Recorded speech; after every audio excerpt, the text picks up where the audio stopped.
Hello, everyone, and thank you for tuning in again to the Truth Tellin Podcast with Miss Keeping It Real. And today I have a very special guest, and I'm going to let her introduce herself. Hi, my name is Elissa Boudreaux, and I'm with Lotus Worldwide Consulting right here in Baton Rouge, Louisiana. And today we're going to talk about domestic violence. So, there I go. So, I know that you wrote two books, but I know one of them was about domestic violence, and that's what I wanted to interview you Okay. to talk about domestic violence. And how old were you when you experienced it? Were you married to the guy? Different things like that. Well, it started at the age of 14, so I was just entering the ninth grade and was dating someone much older than I was, not in school. So that's when it started. It did not end until I was 38 years old. 38. 38. So 24 years of my life I spent in a cycle, in a cycle, a deep cycle, a dark cycle, a spiraling cycle. Okay, so when was the first time that he did anything to you? Domestic? I think the first thing was taking my mind. At 14 years old, I mean, you don't have your own thought process. And, I had gone through so much before then with just my parents divorcing and, stuff like that. And that takes a toll on a child. And if you don't, like today, we talk about counseling and coaching and stuff like that. Back But then we did. it was taboo. It's something you didn't talk about. You didn't even discuss. Like that was Right. not even a discussion. So I just think that when we're children and we go through things, once we become at an age where we think we can make decisions, we make all the wrong decisions based on what we went through or what we're going through. Right. So you're saying at 14 you thought you can make all the right decisions? At 14, I had gone through a lot of identity crisis as far as moving from being a mother, having a mother and a father in the home. We changed religions, changed from Catholic to non-denominational, and that was kind of a turning point in my mother and father's marriage. So that kind of took precedence over anything because that's when the turmoil really began that I noticed because I mean, as a child, it could have been a lot of other factors. Right. But I know for a fact that that was one of the turning points. So, when it first became an abuse, do you remember what happened and how old you were? I was 14 when I got into this relationship, and I think that it started off as, kind of like, I don't like this, you can't do that, just tiptoeing. And then, of course, they get to the point to where they manhandling you and hitting you. And we had several fights and several police reports at the age of 14, 15, 16, 17, 18. Last time I counted, and I know because I have almost all of them, I had about 18 police reports within just a couple of years. But if I date back to 1984, 85-ish, I don't have those. So just think about my marriage was about 18. So this is another guy. It wasn't the same guy. From the age of 14 to the age of 38, I have never had a healthy relationship with anybody. It's all been abusive, misusive, just life, living it hard.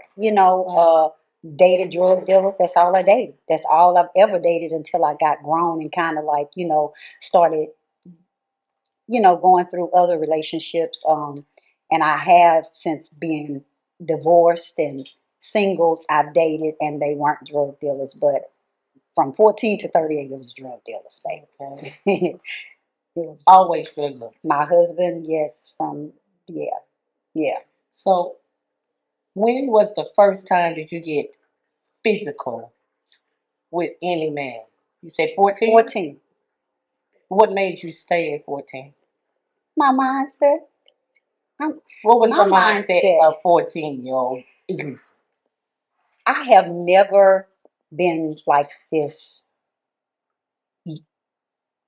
common girl. I always thought bigger, always. I mean, my mind was like, I'm going to get out of here. I'm getting out the ghetto. I'm just not going to stay here. I've seen my mama go through it. My grandmother come from a plantation. Just I wanted the best. And my mind was like, get a drug dealer. He going to get me up out of here. I'm going to stack my cash. I'm going to get me a business, and I'm going to, change everything. But it just didn't happen that way. No. I got into the abuse and just being honest, the drug life was just the drug life. Right. And the abuse just became like a spiraling effect. It was a cycle. Every relationship, everyone, it was like I just was a punching bag, and I'm like, why am I taking this? But at the same token, I stayed. I stayed. I stayed. I stayed. So I remember when I first asked you to be a guest on my show, when you was coaching me with my book. So you said nothing is off limits, right? And I remember we was talking about domestic violence, and you said something happened to you, the same thing happened to you, it happened to me, and I wanted to touch on it. Okay. With me, even though you're my guest, I'll go with my story 1st. I was married and I was in an abusive relationship. It started off really good.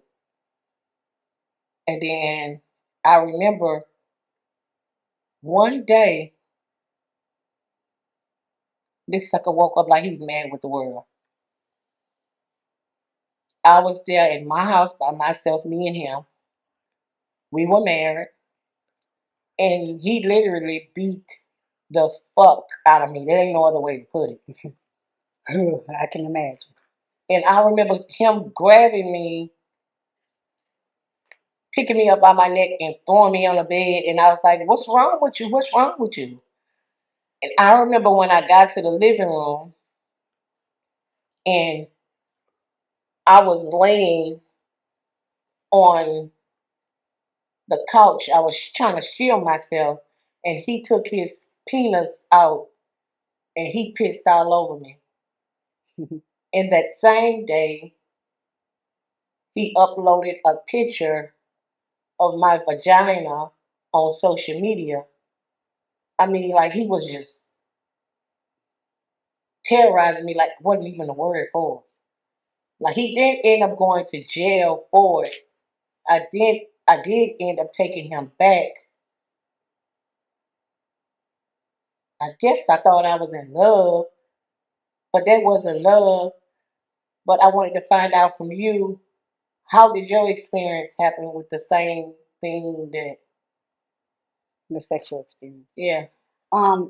First, I'm gonna kind of say, when you said you went back and you don't know why, statistics states that you can a domestic violence survivor goes back at least 7 times before they either leave for good or something bad happens. Basically, Okay. at least 7 times. Okay. So that's why we go back. We go back because we love them. We go back because it's genuine in our hearts. Right. And we are always being victim shamed because why are we? Well, why are they? Why not them? Why don't you question them and their actions, not my actions? Right. Because my actions are genuine. Right. I love this person. And I don't know how to get out of this. So it's like, it's like you just don't have an answer for why you continue to go back. But my sexual experience was all throughout, not just my marriage, but just in general with different guys that I dated. Mm-hmm. No means no, Right. and I don't care if you're married to somebody. And I understand that that bed is undefiled and it's for your husband, but Mm-hmm. when I say no, that means I don't want to. Right. Don't touch me. I Right. want to go to sleep tonight. Right. And so there were various times that I have been violated, not just by my husband, but um, God rest his soul, he is deceased. Um, we had a tumultuous marriage. Mm-hmm. I believe in his heart somewhere he loved me. Mm. He just didn't know how to love me correctly. Right. Mm-hmm. That's what I believe. So, I guess you kind of answered me. Okay, so you really didn't give me the answer that I wanted you to touch on that specific day, like that event, like. Okay, so my ex-husband left and he went somewhere for a whole week. He left out the house saying he was going to the store. He did not come back for a whole week, and when he came back with a vengeance. He had probably been on a drug binge.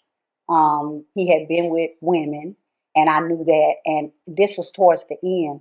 I just felt like I'm just not gonna let you do this to me no more. Like this, you cannot have sex with me. You know what I'm saying? Like you just been out in the streets and you want to come and violate me after you done did all the stuff you want to do. And so he came home that day and he was like, I just saw a man jump out the window. And I'm like, this really finna get crazy. Because I'm like, a man jump out the window. Oh, girl, what he And so my goodness. he was so guilty that like he was tearing my clothes off of me. He was like a madman. He was biting me, pulling my clothes with his teeth. He was taking me and just slinging me around, and he was fighting me at first, and then he was just like, I'm just supposed to just lay down and say, come on, let's do this. Let's, just F me. Like, really, just like, come on. I put up a fight, and people ask that. Did you really fight? Yeah, I fought. He was a man. And yeah, I loved him. I don't know how to put it to you. I loved him until death, just to tell the truth. Right. I loved him till he closed his eyes. I just knew that if I stayed, I was going to die. Mm-hmm. I loved him when I left him, but that was the sacrifice that I had to make, not only for me, but for my child. Right. And then when I left, mm-hmm. I was pregnant. Didn't even know that. Oh, wow. But it didn't go back. That was a good thing. I didn't go back because I knew the rapes were going to still be there, because the drugs were still there. The guilt was still there. Everything that he did came back into my house and I caught it. Right. Everything that he did, it was my fault. Mm-hmm. Everything that he did, I did too. Mm-hmm. He was just wrong. Yeah. It's just like when somebody know they are wrong and somebody know they are doing wrong or going to do wrong, they never say, I did it or I fucked up. It's always the other person. Mm-hmm. It's like you a target. And at that time, ecstasy was out. So he was taking ecstasy and I was having wild nights. I was having tormentuous nights, like tormented nights, because I don't know about anybody else, but that drug there will make a monster out of anybody. Well, that must have been what my ex-husband was on. I saw it. I saw monsters. I saw multiple personalities.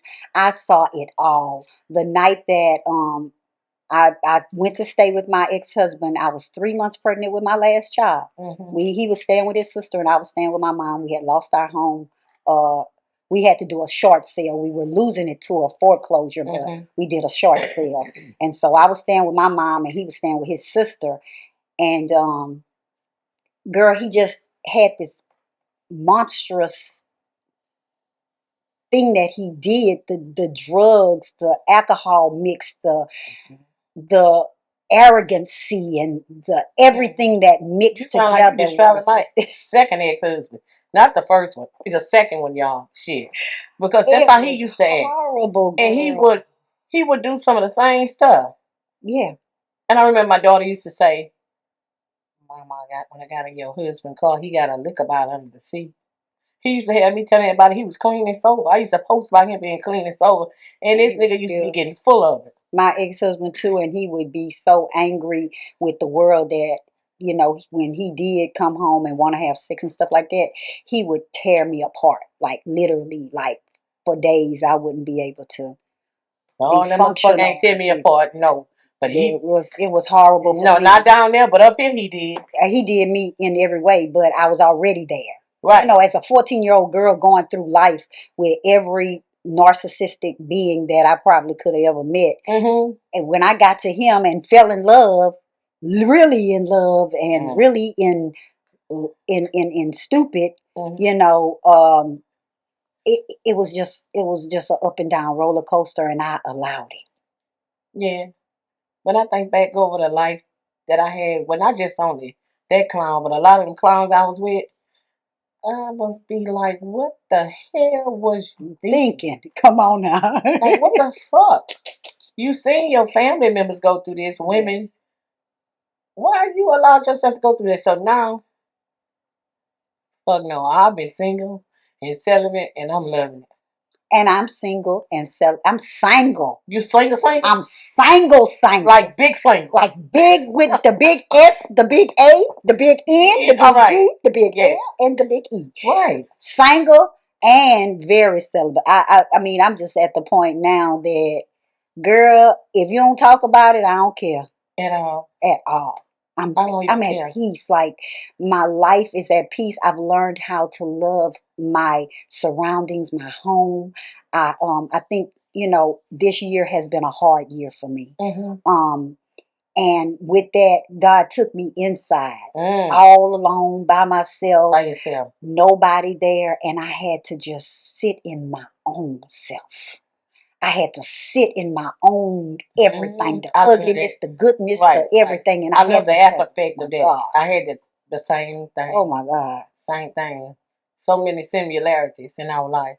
Mm-hmm. And by myself, and now that I'm over all of everything that I have been through in life, I'm talking about rape, molestation, bad marriage, abuse. Come on. All Speak type my of life, shit, being yeah. betrayed by your family, all that shit I've been through, okay? Me too. But when God got me in a quiet place, the old folks, they get in a quiet place. Get in that quiet place. And now, I be in the house for like,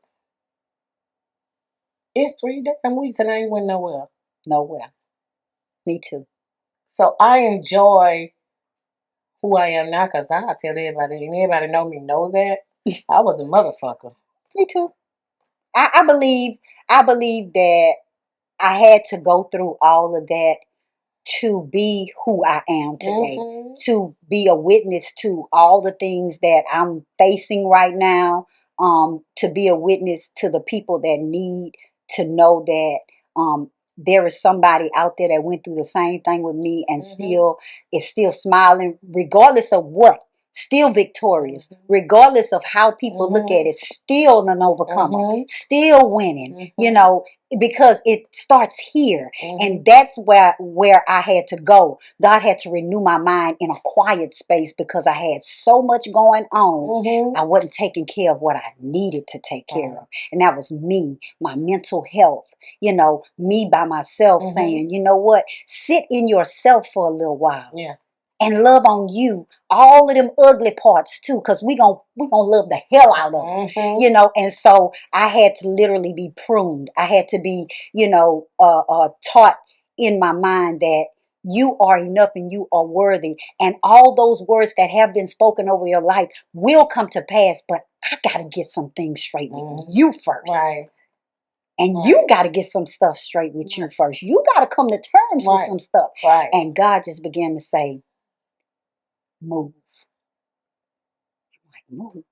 Move. In every direction of move. Move out your way, move out of my way, and move from where you are. Now, that's one of the worst things I ever done. was staying in my own way. I was my own worst enemy all the way around the board. Like, even when I kept allowing shit to happen to me throughout my life, whether it was with a man or with family or whatever, I was just, it was all in my way. All in my way. I used to do stupid shit. When I think back on that shit, stupid shit. Stupid shit until I say, I'm in my first, well, that was one of them husbands saying about to call the police, one of them bitches. And I said, go ahead and call him. And I just stay there and say, okay, you can take me to jail now. First husband. I'm just horrible. A lot of shit I just wallowed in my own shit. Mm-hmm. Until I had to let God. And when I got in my quiet place where he wanted me at, and I started changing and forgiving, because I used to hold grudges like a motherfucker. I did. So, where are you now Okay. in life? What are you doing now in your life? God took me in a quiet place, and things just started happening in my home. Just getting phone calls. I want to collab with you. I need this done, and so I started working behind the scenes and just doing the things that I needed to do. God wouldn't shut my brain up. Started writing, still writing, still writing. How many have you wrote? Okay, so in January, I wrote my first book that I published and have been putting out is I Danced My Way Through Death. And it's talking about grief and just my death journey that I went through, but it also comes in a 3-part system, which is the book, the workbook, and the journal. Okay, So I don't have the journal with me because I sold my last one yesterday. Okay. But these are my 2 books. Okay.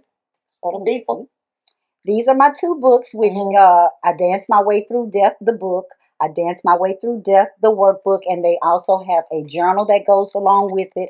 3-part system. When you get this whole system and work this system, I promise you'll come out like pure gold. You'll feel refreshed because you'll know that I'm not the only one that went through that same thing.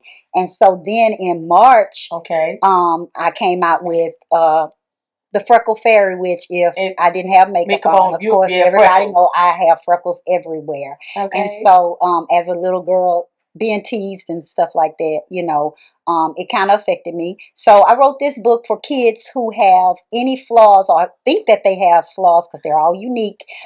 It's a self-awareness and self-love book. That book was written in March and published. And then we went through to May. May, my prized possession, which is Forbidden Love, Domestic Violence Out Loud. And volume 2 is at the publishing right now.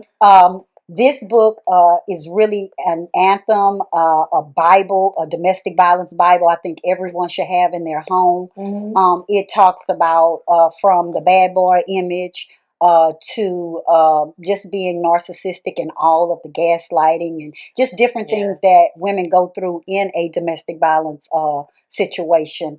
And then in the second volume of this book, I wrote it strictly from the Diddy trial, the alleged things that happened, but all of the jargon that was during the Diddy trial, I was inside. So being inside, I got to watch the entire trial and take note throughout the trial. And I mean, when I say in depth, that book is really in depth. So the 2 books together is really a team because this one kind of teaches you something and then the other one teaches you something. Okay. So, and where can we find those at? All my books are on Amazon, Elissa Boudreaux or Elissa A. Boudreaux. And I just wanted to say one more thing. The Freckle Fairy was not just written by me. I have a co-author, Angela Wynn, and that's Books to Win. Books everybody. To Win. Yeah, me too, y'all. So she did all my illustrations and everything. And I just want to say that, of course, my girl at Fresh Revelation Media and my boy are both the Maninas, the Funky Cold Maninas. They did this book, these book covers, these pictures, y'all. These pictures were like amazing. The whole, the experience. It was not just an experience. It was an encounter, not only with myself, but with God, and just the movement. I danced my way through death is like, this book really took me somewhere, and it healed me. It healed my insides. I'm going to say that much, of an illness that I had. So it healed my insides. And just working and doing the things that I've done this year has really healed me a lot, because last year I was 98 pounds. So this year, being at 122, you looking good, girl. Heavyweight champion of the world, I have literally changed my diet and changed my life.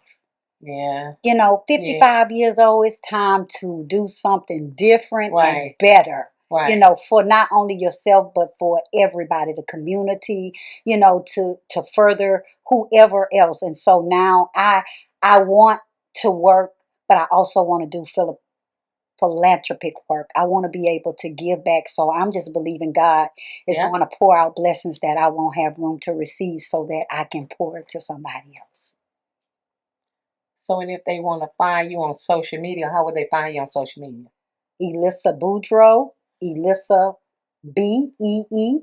That's Facebook. On Instagram, you can find me at Coach Elissa BEE, or you can find me on X, Coach Elissa BEE, Lotus Worldwide. Any one of those platforms, you can find me on every one of those platforms. And I want to thank you for being on the Truth Tellin Podcast. And got anything else you want to say? I just want to say that don't ask why they stay. Don't even ask why they keep going back. Just ask what you can do to help, because when you start judging, the love is gone and they don't feel like they're worth anything. And so they go back to what they know that make them at least feel a little bit good, even if it's sexual. And that's just honestly. That's honestly. And with that being said, thank you for tuning in to the Truth Tellin Podcast with Miss Keeping It Real. Please like, subscribe, and comment. Hit the notification bell. Y'all know I get tired telling you. Y'all have a good one, because it's a real show here, baby. Woo! That's a wrap. That's a wrap.